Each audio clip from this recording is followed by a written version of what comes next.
जय जगन्नाथ नमस्कार। आसतु नजर पकेबा मयूरभंज जिलार आज टॉप न्यूज अपडेट कौन कौन सब रही किंतु तापूर्व आपण मानक गोटे अनुरोध वीडियोटी को संपूर्ण देखंतु आ जो मैंने प्रथम करी चैनल को आछंती सब्सक्राइब करंतु जाफल प्रत्येक नूतन वीडियो नोटिफिकेशन आपण सर्वप्रथम पाई परिबे। आज प्रथम खबर बीजेपी पक्षर बांगरीपोषी विधायिका प्रार्थी हेले संजली मुर्मू। बीजेपी विधायिका प्रार्थी नाम घोषणा कराई। बांगरीपोषी निर्वाचन मंडल विधायिका प्रार्थी भावे संजली मुर्मू को बीजेपी टिकट प्रदान करिछि। एने मंगलवार दिवा 12 घटिका समय प्रेस विज्ञप्ति माध्यम ना घोषणा कराई। एने बीजेपी कर्मी मध्य खुशीर लहरी खेली जाइछि। परवर्ती खबर लुहाकानी ग्राम रे जणे व्यक्ति गुहाल घर सोमवार विलंबित राति ताला भांगी छेली चोरी पुलिस तदंत जारी। एमिति एक घटना सोमवार विलंबित राति घटी मयूरभंज जिला विशोई थाना अंतर्गत लुहाकानी ग्राम रे परशुराम लोहारों घरे चोरी होइथिबार जणाଯାଇଛି। सूचना मुताबक सोमवार राति पाखापाखि 4टा समय घर लोके बाहर कबाट खोलला बेलू बाहर पटू कबाट चोर मैंने बंद कर देथिबा जणाଯାଇଛି। परे घरे लोके बाहर को बाहरी देखला बेलू लाइट बंद थिबा सहित गुहाल घर ताला भांगी 4टी माई छेली समेत गोटे खासी नहीं चोर मैंने चंपट मारिछंती। तेबे परदिन सकाळ 9टा समय परशुराम ए बाबद विशोई थाना रे एक लिखित अभियोग करथिले। अभियोग पाई विशोई थाना पुलिस अपराह्न 2टा समय घटनास्थल आसी घटनार अनुधान करथिले। तेबे आउकु देखिबाकू बाकी रहिला पुलिस चोर को ठाब करि पारुछि कि नाही। परवर्ती खबर गुरुवार अर्थात आज विशोई दे जाइथिबा घाटी रास्तार प्रशस्तीकरण निमंते ब्लास्टिंग हेबाकू थिबारु विशोई अंचल डाकबाजी यंत्र द्वारा जनसाधारण को अवगति करा जायछि। मयूरभंज जिलार विशोई दे जाइथिबा 49 नंबर जातीय राजपथर द्वारश्रेणी घाटी रास्तार प्रशस्तीकरण एवं मरामती कार्य पाई आज प्रथर ब्लास्टिंग हेबाकू थिबारु पूर्वाह्न 11टा समय विशोई अंचल डाकबाजी यंत्र द्वारा जनसाधारण को अवगति करा जायछि। परवर्ती खबर प्रतापपुर उपखंड बांकी साई गाधेबा बेले पोखरी बुड़ी नाबालिका एक संगे मृत्यु। बड़साई पुलिस तदंत आरंभ। सूचना मुताबक प्रतापपुर बांकी साई ग्राम में मंगलवार 11:30 समय एक अभावन घटना घटी जाइछि। घर पाख पोखरी गाधेबा समय 2 जण नाबालिका पानी बुड़ी एक संगे शोचनीय मृत्यु घटी। मृता 2 जण नाबालिका होउचंती संतोष नायकर झील सुरेखा नायक एवं तांकर झियारी झिली नायक। हस्तगत सूचना मुताबक बांकीसाई ग्रामर मौसा घर संजय नायकों घर को बारिपदा अंचल झिली नायक बुलवाक आसते। मंगलवार अपराह्न सुरेखा एवं झिली घर पाख पोखरी को गाधेबा जाइथिला बेले पोखरी रे गभीर पानी रे बुड़ी जाइथिले। तेबे दीर्घ समय पर सेमानकु पानी रो उद्धार करी बारिपदा पैरामेडिकल को निया जाइथिबा बेले सेठारे कार्यरत डाक्तर उभय को मृत घोषणा करथिले। एने बड़साई पुलिस घटनास्थल में पहुंची तदंत आरंभ करछि। तेबे एक संगे 2 जनकर शोचनीय मृत्यु रे प्रतापपुर अंचल शोकर छाया खेली जाइछि। परवर्ती खबर 2019 रु निखोज वीर नायक 5 वर्ष पर शेष निज घर सुखिलाहार में पहुंची मृत्यु होइथिबा भावी आशा छाड़ी देइथिले परिवार लोके। हस्तगत सूचना मुताबक 2019 मसीह वीर नायक घर हठात निखोज हो जाइथिले। असहाय बुढ़ीमा घरे असहाय अवस्था पुअर फेरिया बाट को चाहि रहिथिबा बेले सान भाई बड़ भाईर वीर को बहु खोजाखोजी करी निराश होइथिले। 2020 रे आस्थिबा कोरोना महामारी रे हजार हजार लोकंकर मृत्यु रे वीरंकर मध्य मृत्यु हो जाइथिबा भावी नै लोके एक प्रकार निश्चित हो जाइथिले। तेबे खर्दा बरमुंडा रास्तार बंगपड़ा अंचल रे थिबा मानसिक विकारीग्रस्त और असहाय लोकंकर चिकित्सा एवं थैथान केन्द्र मिशन आशार आलोक स्वेच्छासेवी अनुष्ठान रे कार्य कर्मकर्ता द्वारा खर्दा रेल स्टेशन उद्धार होई सेठारे रहिथिबा नै जना पड़िथिला।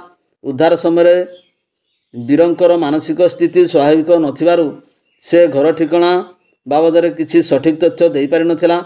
तेबे ओडसपुर कॉलेज रे अध्यापक तथा बेतनटी कॉलेज रो पूर्वतन छात्र हिमांशु देव कौनसी कार्य मिशन आशार आलोक थैथान केन्द्र को जाइथिबा बेले वीरंक विषय रे जानिबा को पाइथिले। वीरंकर फोटो उठाई हिमांशु बेतनटी उपकंठ शुक्लाहार ग्रामर अनंत महांत निकट को पठाइथिले। अनंत उक्त फोटो को तांको घर लोकं को देखाइथिले। एहा परे परिवार लोके मंगलवार उक्त थैथान केन्द्र को पहुंची वीरंकर परिचय पत्र देखाई वीरंकु सेठारु आनिबा सहित मंगलवार राति 9टा समय बेतनटी उपखंड शुक्लाहार ग्राम में पहुंची। ପରବର୍ତ୍ତୀ ଖବର ରାଇରଙ୍ଗପୁର ସହର ମହୁଲିଆଠାରେ ଦେଶୀ ମଦ ସହ 2 ଜଣ ଗିରଫ। ମହୁଲିଆରେ ଦେଶୀ ମଦ ସହ 2 ଜଣ ଗିରଫ। ଅପରାହ୍ନ 1 ଘଟିକା ସମୟରେ ମହୁଲିଆଠାରେ 2 ଜଣ ବ୍ୟକ୍ତି ଚୋରା ଦେଶୀ ମଦ ନେଇ ଯାଉଥିବା ବେଳେ ଟାଉନ ଥାନା ପୋଲିସ ଚଢ଼ାଉ କରିଥିଲା। ତାଙ୍କ ପାଖରୁ ପ୍ରାୟ 20 ଲିଟର ଦେଶୀ ମଦ ଜବତ କରାଯାଇଥିଲା। ଏହାପରେ 2 ଜଣଙ୍କ ନାମରେ ମାମଲା ରୁଜୁ କରି କୋର୍ଟ ଚାଲାଣ କରାଯାଇଥିବାର ସୂଚନା ମିଳିଛି। ପରବର୍ତ୍ତୀ ଖବର ଚାକିରି ଦେବା ଆଳରେ ଯୁବତୀଙ୍କୁ ଆଣି ଅଟକ ରଖିବା ବେଳେ ବନ୍ଦ ଘରୁ 12 ଜଣ ଯୁବତୀ ଉଦ୍ଧାର। ଜଣେ ଅଟକ ଚାକିରି ଦେବା ଆଳରେ ପ୍ରଲୋଭିତ କରି ଯୁବତୀମାନଙ୍କୁ ଅଟକ ରଖିଥିବା ବେଳେ 12 ଜଣ ଯୁବତୀଙ୍କୁ ଉଦ୍ଧାର କରିଛି ପୋଲିସ। ବାରିପଦାର ଭଞ୍ଜପୁର ଥାନା ଅନ୍ତର୍ଗତ ବିଜୟ ରାମଚନ୍ଦ୍ରପୁର ଅଞ୍ଚଳରେ ଏକ ଭଡ଼ା ଘରୁ ମଙ୍ଗଳବାର ସକାଳ 10ଟା ସମୟରେ ଉକ୍ତ 12 ଜଣ ଯୁବତୀଙ୍କୁ ଉଦ୍ଧାର କରାଯାଇଛି। ଉକ୍ତ ଯୁବତୀମାନେ ଗଞ୍ଜାମ, ବ୍ରହ୍ମପୁର, ଗଜପତି ଏବଂ ଆନ୍ଧ୍ରପ୍ରଦେଶ ଅଞ୍ଚଳର ଅଛନ୍ତି। ସୂଚନା ଅନୁଯାୟୀ ଉକ୍ତ ଅଞ୍ଚଳରେ ଯୁବତୀମାନଙ୍କୁ ମୋଟା ଅଙ୍କର ବେତନ ସହ ଚାକିରି ଦେବାର ପ୍ରଲୋଭନ ଦେଖାଇ ଯୁବତୀମାନଙ୍କୁ ବାରିପଦା ଆଣିଥିଲେ। ଉକ୍ତ ଯୁବତୀମାନଙ୍କୁ ବିଭିନ୍ନ ମାର୍କେଟିଂ କମ୍ପାନୀରେ ଚାକିରିରେ ବିନିଯୋଗ କରିବା ପାଇଁ କରାଯାଇଥିବା ବେଳେ ତାଙ୍କ ନିକଟରୁ 15ରୁ 20 ହଜାର ଟଙ୍କା ପର୍ଯ୍ୟନ୍ତ ଟଙ୍କା ନିଆଯାଇଥିଲା। ବିଜୟ ରାମଚନ୍ଦ୍ରପୁର ଅଞ୍ଚଳରେ ଉକ୍ତ ଭଡ଼ା ଘରେ ବହୁଦିନ ହେବ ବନ୍ଦ କରି ଅଟକ ରଖାଯାଇଥିଲା। ତେବେ ଏନେଇ ସ୍ଥାନୀୟ ଲୋକଙ୍କ ମଧ୍ୟରେ ସନ୍ଦେହ ସୃଷ୍ଟି ହୋଇଥିଲା। ଏନେଇ ପୋଲିସକୁ ଖବର ଦେଇଥିଲେ। ପୋଲିସ ସେଠାରେ ପହଞ୍ଚି ସ୍ଥାନୀୟ ଲୋକଙ୍କ ଉପସ୍ଥିତିରେ ଯୁବତୀମାନଙ୍କୁ ଉଦ୍ଧାର କରାଯାଇଥିଲା। ଖବର ପାଇ ବିଦ୍ୟାଳୟ, ଗଣଶିକ୍ଷା ଏବଂ ରାଜସ୍ୱ ବିପର୍ଯ୍ୟୟ ପରିଚାଳନା ବିଭାଗ ମନ୍ତ୍ରୀ ସୁଦାମ ମାରାଣ୍ଡି ଘଟଣାସ୍ଥଳରେ ପହଞ୍ଚିଥିଲେ।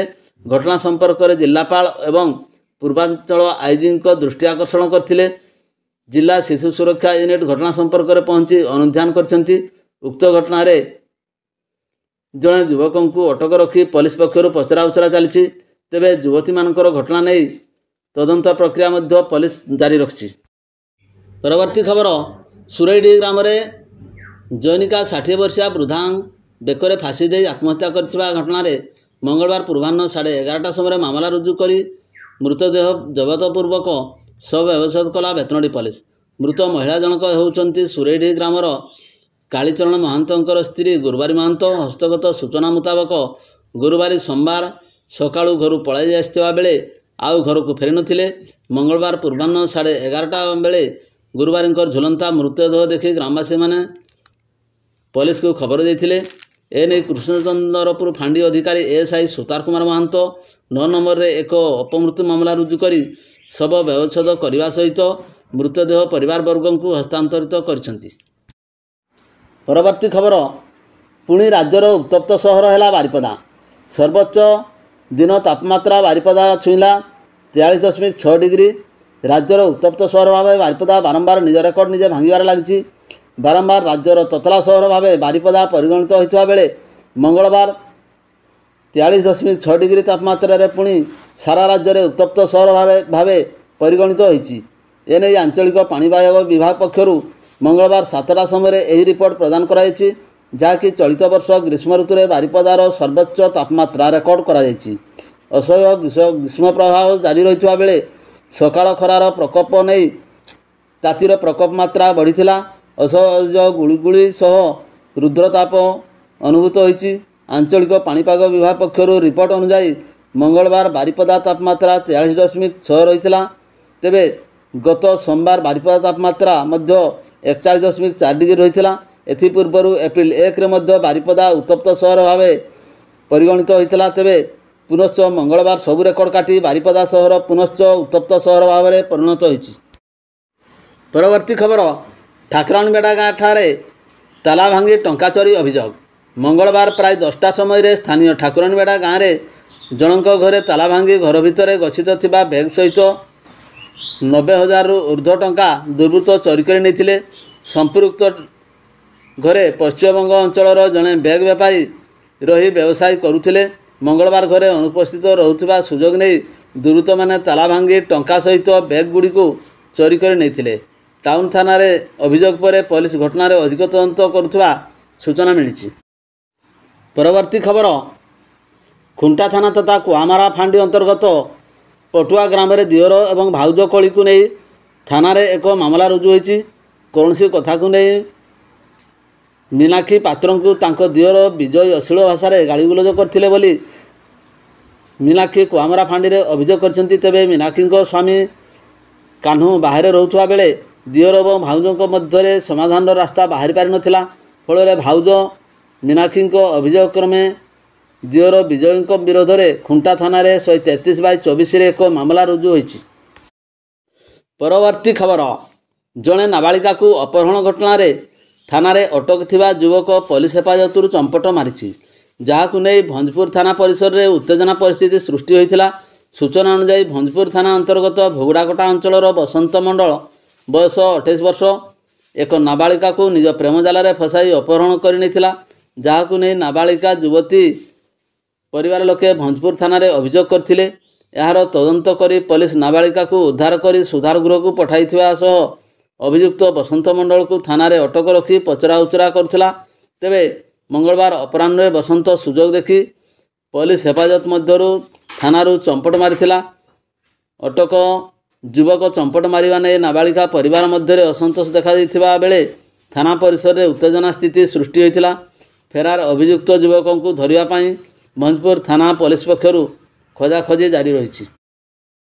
ପରବର୍ତ୍ତୀ ଖବର, ଖୁଣ୍ଟା ଥାନା ଅଞ୍ଚଳରୁ 2023 ଅକ୍ଟୋବର ମାସରେ ଅପହରଣ ହୋଇଥିବା ଜୈନିକ ନାବାଳିକା 15 ବର୍ଷଙ୍କୁ ଡୁକରା ବସଷ୍ଟାଣ୍ଡରୁ ଉଦ୍ଧାର କରାଯାଇଥିବା ବେଳେ ଅଭିଯୁକ୍ତକୁ ଗିରଫ କରାଯାଇଛି। ଗିରଫ ଅଭିଯୁକ୍ତ ଅପହରଣକାରୀ ଭୂପଡ଼ ଗ୍ରାମର।